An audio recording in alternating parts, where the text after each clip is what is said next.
ॐ नमस्ते रुद्रमन्यव उतोत इषवे नमः।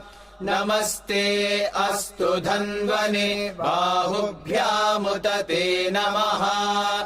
यात इषुः शिवतमा शिवम् बभूव ते धनुः। शिवा शरव्यायातवतया नो रुद्रमृडया। या ते रुद्रशिवा तनूरघोरा पापकाशिनी। तया नस्तनुवाशन्तमया गिरिशन्ताभिचाकशीः। यामिषुम् गिरिशन्तहस्ते बिभर्ष्यस्तवे। शिवाङ्गिरित्रताम् कुरु माहि गुंसीः पुरुषम् जगत्। शिवेन वचसा त्वा गिरिशा